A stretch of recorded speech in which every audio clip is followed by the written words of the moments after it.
반갑습니다. 반갑습니다. 이렇게 또 뵙게 되어서 두 번째 강좌로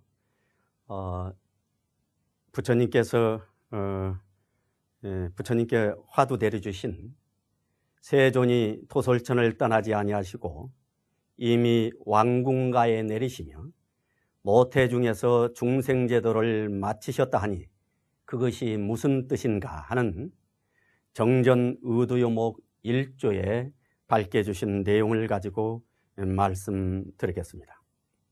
세존께서 도솔전을 떠나자고 왕궁가에 내리셨습니다. 그러니까 부처님의 팔상 중에서 첫 번째가 무엇이냐면 도솔레이상입니다. 도솔천에 계시다가 어디에 계시냐면 눈빈이 동산이라고 하는 동산에, 그래서 비람강생상이거든요. 눈빈이 동산에서 태어나셨어요. 그것을 왕궁가의 일환이기 때문에 왕궁가라고 하신 것 같아요. 그러면 세존께서는 우리가 현상적으로 보면 도솔천하고 왕궁가는 굉장히 떨어졌다고 생각하는데 세존께서 태어나실 때 도솔천을 떠나지 않고 왕궁가에 내리셨다 하고 말씀하셨다. 이것이 무슨 뜻이냐, 무슨 뜻이냐. 그리고 세존께서 이미 태어나기 이전에 모태중에서 중생제도를 다 바치셨다고 그랬다. 그러면 우리는 이 내용을 가지고 깊이 공부하고 연마하고 직관에 들어가서 아하, 이 뜻을 우리가 깨쳐 들어가야 될 것 같아요. 깨쳐 들어가야 돼요. 도솔천이라고 하는 것은 부처님께서 이 세상에 오시기 전에 천상세계인 유격천 중에 제4천인 도솔천이거든요. 도솔천. 사왕천, 도리천, 야마천, 도솔천, 화락천, 타화자재천인데 네 번째가 도솔천이라고. 여튼 도솔천에 계시다가 왕궁가에 내리셨단 말이에요. 그러니까 대종사께 한 선생이 와서 물었어요. 대종사께 한 선생이 왔어요. 열에는 도솔천을 여의지 않고 몸이 왕궁가에 내리셨고 어머니 태중에서 중생제도를 다 마치셨다고 하니까 이것이 무슨 뜻입니까? 대종사께 여쭤봤단 말이에요. 그러니까 대종사께서 한 말씀 하셨어요. 그 스님 아마 실상사에서 왔던가 봐요. 그대가 실상사를 여의지 않고 이곳 석도암에 몸이 있고 비록 몸은 석도암에 있으나 드디어 중생제도를 다 마쳤나니라 하고 말씀해 주셨다. 다 마쳤나니라고. 여기도 똑같은 말씀이에요. 실상사가 멀지는 않지만 석도암은 떨어졌다는 말씀이에요. 그런데 실상사를 여지 않고 석도암에 와 계셔. 석도암에서 이미 중생제도를 다 마쳐보셨다. 이것이 무슨 뜻이냐? 무슨 뜻이냐? 그러면 우리가 이것을 궁구에 들어갈 때, 물론 이제 이것을 하나 가지고 똘똘하면서 똘똘을 해가지고 들어갈 수도 있습니다. 성리로서 직관으로서 계속 들어갈 수가 있어요. 말로써 하지 않고 직관으로 들어갈 수 있어요. 그러나 대종사님께서는 의두와 성리로 같이 연마하도록 말씀해 주셨다. 의두라고 하는 것은 분석해보고 경을 경으로 비춰봐가지고 새겨도 보고 그러면서 그의 본질자료를 꿰뚫어 들어가는 것이거든. 그렇다면 이 세존이 도솔전을 떠나고 왕궁가에 내리신 소식을 교리적 입장에서 우리가 한숨 살펴보면 우리가 공부라고 하는 것은 어디로부터 들어가냐면 사리연구로부터 들어가는 것이다. 사리연구.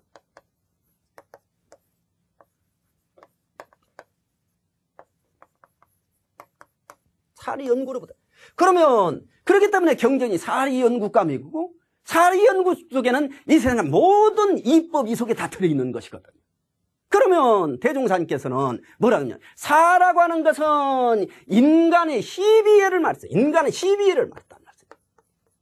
인간의 시비예를 말씀하셨어요. 이라고 하는 것은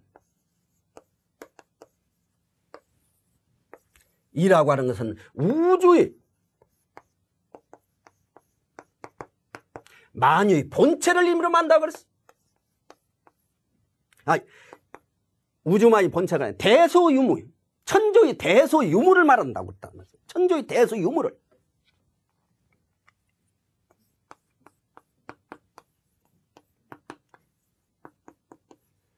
그러면 대라고 하는 것은 뭐냐? 방금 말씀드렸듯이 우주만유의 본체를 이루만다. 본체를 이루만다. 소라고 하는 것은 만상이 형형색색으로 나눠져 있는 것을 말한다고 그렇게 표현을 해주십니다. 소라고 하는 것은 만생이 유무라고 하는 건 변태를 이야기한다고 그러셨거든. 그럼 여기서 우리가 공부할 때 우주 만유의 본체짜리라고 하는 건 뭐냐 하고 우리가 깊이 공부에 들어가 볼 것 같으면, 본체짜리에서 볼 것 같으면 무엇이냐면 하나다.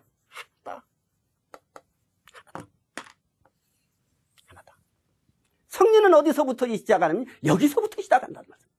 그러면 여기서 말씀하신 도솔천을 여지 않고 왕궁가에 내리신 법문을 우리가 가설적으로 생각해 본다면 이것은 불입법문이시다.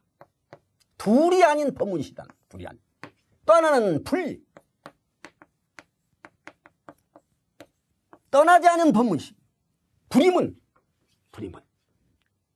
둘이 아닌 법문이시고 떠나지 않은, 여의지 않은 법문이시. 그러면 연하지 않은 또 하는 것은 우리가 사리연구 대자리에서 바랄 것은 그렇지. 우주만이 본체자리에서 부처님의 마음에서 바라본 자리란 말씀입니다. 그럼 우리가 이것을 연마에 들어갈 때 도솔천과 왕궁과 실상사와 여르지 않고 석dom에 왔는 소식이 이것이 이 하나가 무엇이냐 하고 궁구에 들어가야 된다. 그러면 이것을 궁구에 들어갈 때 화두로만 궁구에 들어가는 것이냐, 우리가 교법적으로 볼 때는 사리 연구를 연마하면서 같이 이 대자리를 함께 궁구에 들어가는 거예요. 그러면 정산종사께서는 성리를 연마해 갈 때 그 첫째 조목이 무엇이냐면 만법 귀로 소식이다. 이 하나짜리로 들어가는 소식을 연마하고 궁구하는 것이다. 그렇게 말씀해 주셨어요. 그러면 이 하나짜리에 들어가 보고 갈 것 같으면 도솔천과 왕궁가가 둘이 아니요 실상사와 석도함이 둘이 아닌 소식을 우리가 들어갈 것 같아. 투득이 뒤에들 거란 말씀입니다. 그렇다고 본다면 우리는 무엇을 해야 되냐면 이 둘이 아닌 이 하나짜리를 계속해서 직관에 들어가고 궁구에 들어가고 연마에 들어가야 되는 것이 아니냐 하는 생각을 해보게 됩니다. 그러면 아까도 말씀드렸듯이 공부 시작은 어디로부터 시작되냐면 이 대자리를 우리가 투둑해 들어가는 공부로부터 우리가 시작된다고 본다면 장소의 문제거든요. 장소 문제. 무시무처선. 태종사님께 그걸 다른 말씀 뭐시냐면 진공으로 채를 삼는다고 그러셨답니다. 이 대자리를 채를 삼는 것을 우리는 뭐냐면 진공으로 채를 삼고 묘유로 용을 삼는다고 이렇게 말씀을 해주셨단 말씀이에요. 진공으로 채를 삼고 묘유로 용. 그러면 우리 무시선법에 보면 선이라고 하는 것은 원래 분별주착에 없는 각자의 성품을 오득하여 마음의 자유를 얻게 하는 것이다. 참다운 선을 갖고자 할 때는 어떻게 해야 되냐면 진공으로 채를 삼고 묘유로. 그러면 진공으로 채연을 삼으려면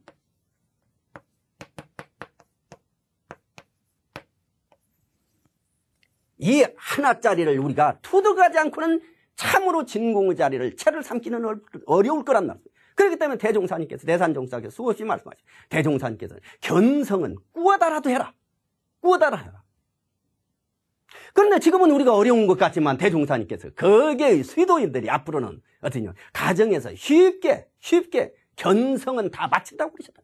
가정에서 쉽게 견성을 마치고 뭐 하기 위해서 돌아다니냐면은 큰 스승을 찾아가지고 다니면서 성불하는데 공을 들이기 위해서 큰 스승을 찾아다닌다.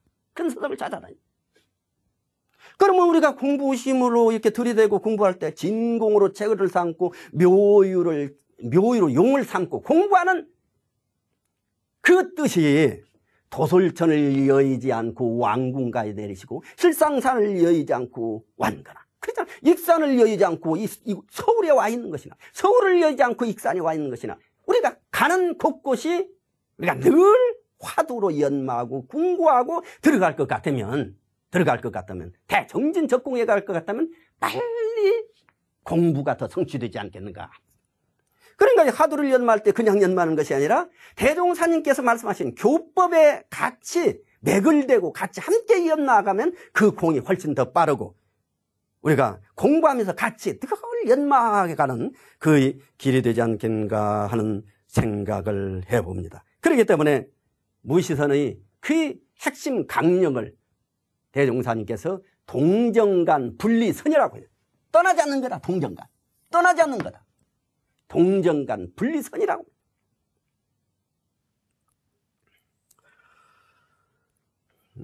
우리가 잘 알고 있는 육조 해능대사가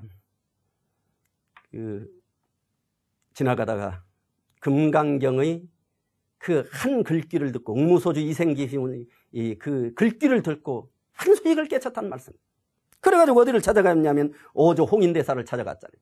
오조 홍인대사를 찾아와서 구도회가 무엇 때문에 여기 뭐로 왔느냐? 그러니까 어디서 왔느냐? 그러니까 저 남쪽 영남 땅에서 왔다고.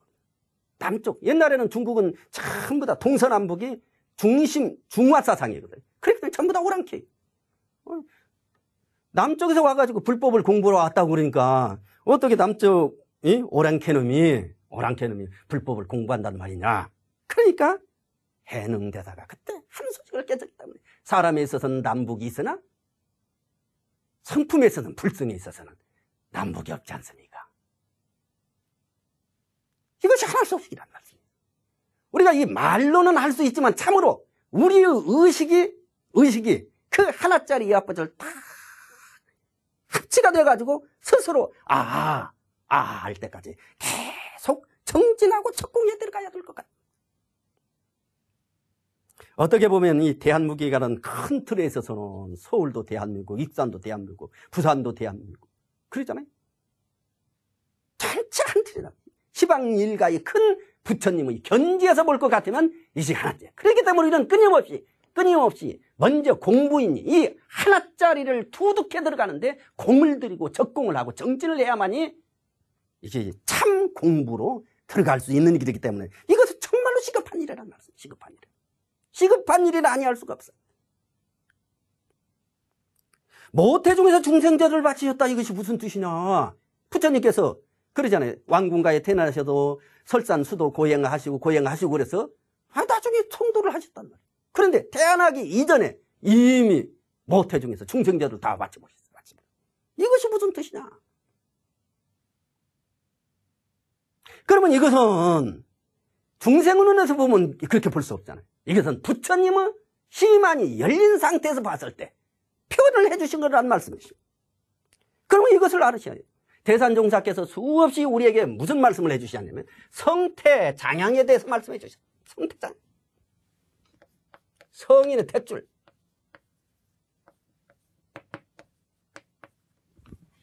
성태장향.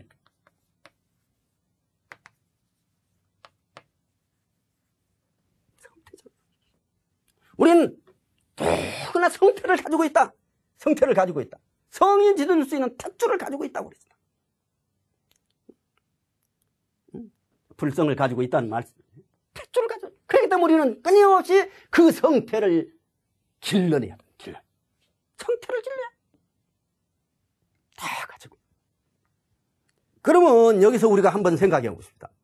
교리적으로 볼 것 같으면 그러잖아요. 대종사님께서는 이미 우리에게 이 말씀을 밝혀주셨어요. 대종사님께서는 표에 처처불상이라고 그러셨다. 일체 만물은 다 부처다. 모든 사람이 다 부처자. 만물이 다 부처단 말이에요. 이미 부처가 다 됐어요. 그러면 이 법문 연마할 때 모태중에서 중생제도를 다 마친 소식과 대종사님께서 처처불상을 밝혀주신 그 소식을 우리가 같이 연마에 한번 들어가 보자는 말씀이에요. 처처불상. 그런데 여기서 중요한 것은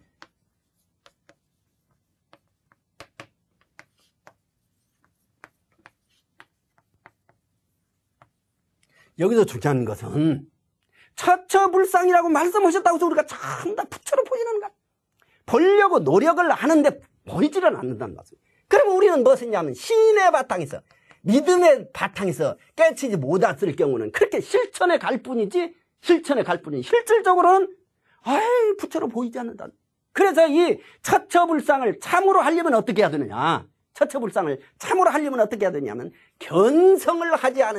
견성을 하지 않으면 참으로 처처불상이 나올 수가 없는 그런 말씀입니다. 그렇기 때문에 처처불상은 곧 무엇이냐면 견성이다. 그렇기 때문에 공분이 수없이 우리 스승님들 어른들이 말씀하신 견성은 꾸다라고 말씀하신 말씀이 그냥 한 말씀이 아니시단 말씀. 그냥 그 견지에서 바라볼 것 같으면 그러잖아요. 모태중에서 이미 중생제도를 다 마친 소식을 우리가 알 거라. 그러면 교리적 어려울 때 우리는 처처불상 사사불공을 늘 추고 있어요. 그러면 그것을 공부할 때 겉으로만 이렇게 바라볼 것이 아니라 참으로 중생제도를 다 바친 그 소식을 우리가 궁구하더라서 참으로 붙였구나. 참으로 붙였구나 하는 소식을 우리가 두둑게 들어가야 된다는 말씀이에요. 때문에 우리는 만물을 볼 때 이론상 진리 견지에서 바라보면 만물을 볼 때 우리는 무엇으로서 바라봐야 돼요? 무엇으로 바라봐야 되냐면 본원의 자리에서 바라봐야 된다. 그렇죠? 우주 만유의 본원이 부처님을 바라볼 때 시민의 자리에서 바라봐야 돼. 일체 중생을 바라볼 때 우리는 무엇으로서 바라봐야 되냐면 본성의 자리에서 우리는 바라볼 수 있다. 이것이 성품의 견지에서 바라보면 똑같이 하나로 다 상통하는 말씀이시다. 본원짜리나 시민짜리나 본성짜리나. 그러면 우리는 만물을 대할 때 그냥 바라보면 반드시 그 하나의 소식을 관하고 직관하고 궁구하에 들어가면서 우리가 공부를 해 나가야 되지 않겠는가 하는 생각을 갖게 됩니다. 그렇기 때문에 대종사님께서 원기 26년 1월에 대종사 개송을 내리신 후 말씀을 하셨단 말이에요. 유는 변하는 자리요. 유는 변하는 자리예요. 무는 불변하는 자리나. 그렇죠. 무는 불변하는 자리. 유라고도 할 수 없고 무라고도 할 수 없는 자리가 이 자리다. 유는 변하는 자리, 나타나는 자리는 전부 다 변한다는 말이에요. 무라고는 없는 자리, 보이지 않는 세계는 불변하는 자리, 불변하는 자리. 그러나 유라고도 할 수 없고 무라고도 할 수 없는 자리가 이 자리다. 이 자리다. 돌고 돈다 지극하다 했으나 그러잖아요. 돌고 돈다. 유는 무로, 무는 유로, 돌고 돌아 지극함. 돌고 돈다 지극하다 했으나 이것 또한 강연히 가르치기 위해서 편한 말에 불과하단 말이에요. 가르치기 위해서 편한 불가능이 구공이다 구족이다를 논할 여지가 어디 있으려. 이 자리가 곧 성품의 진체이니 사량으로서 이 자리를 알아내려고 말고 무엇이냐 간조로서 이를 깨쳐오더라고 그러시다. 그러면 성리와 우두연만은 무엇이냐면 관조로서 들어가요. 사랑으로서 들어가는 게 간조 들어가요. 간조. 근데 여기서 하나의 우리가 초보자에게 있어서는 관조를 하려고도 잘 잡히지 않는다는 말씀. 잡히지 않아요. 그러니까 초보자에게 있어서는 그러잖아요. 먼저 경으로서 쳐다보기도 하고 자꾸 궁구를 하게 돼. 이리 생각해 보기도 하고 저쪽으로 생각해 보기도 하면서 궁구를 해. 우리가 그래서 그것을 불교에서는 의리선이라고. 말과 글로서 들어갈 수 있는 것까지 쫓아 들어가는 것. 그걸 저는 다른 말로 쓰면 우리가 생각으로 쫓아 들어갈 수 있는 데까지 쫓아나가요. 깨치지 못하는 것은 뭐 때문이냐. 이 생각에 가다가 다는데 해찰하기 때문에 그런 것이다. 해찰하기 때문에. 만약에 생각이 골똘히를 한 곳에 집중해가지고 뚫고 들어갈 수 있는 데까지 들어가면은 그 사람은 깨칠 수밖에 없다. 그것을 우리가 어디까지 들어갈 수 있냐면 만법 규율의 문턱까지 들어갈 수가 있다는 것입니다. 만법 규율의 문턱까지 들어갈 수가 있다. 그러면 만법 규율의 문턱 다음에는 뭐냐면 진공의 소식이다. 진공. 이 진공의 소식이라고 하는 것은 절대 우리가 사량과 생각으로서 들어갈 수 없는 자리란 말이에요. 진공은. 이건 오로지 자기가 스스로 관조하고 직관해서 스스로 체험하는 거란 말이에요. 체험하는 거. 그렇기 때문에 초보자에게 있어서는 이 의도와 성리를 연마할 때 경에 비춰도 보고 골똘히 궁구도 해보고 이도 비춰보고 저리도 비춰보면서 연마를 할 수 있는 데까지 연마를 해 들어가고 그 문턱에 다다라서 더 들어갈 수 없을 때 이제 정말로 직관으로 계속 적궁에 들어가고 정진에 들어갈 것 같으면 반드시 큰 공을 이루지 않겠는가 하는 생각을 가져봅니다. 대산종사께서 성리라고 하는 것은 우리가 말로 하는 것은 천에 만에 하나를 표현하는 것이다. 그렇기 때문에 이 성리를 자꾸 궁구하고 연마하고 같으면 여기서 무궁무진한 소식이 그 속에서 나오는 부분이라고 이렇게 말씀해 주셨거든요. 그렇기 때문에 우리가 오늘 제가 이렇게 그냥 서투른 말로서 이렇게 해석하고 그랬습니다만은 그렇습니다만은 함께 궁구에서 다 같이 이 자리를 깨쳐가지고 파수공양할 수 있는 우리 모든 교도님들이 되었으면 하는 간절한 염원을 드리면서 저도 더 적공하고 정진한 삶을 살도록 노력하도록 하겠습니다. 대단히 감사합니다.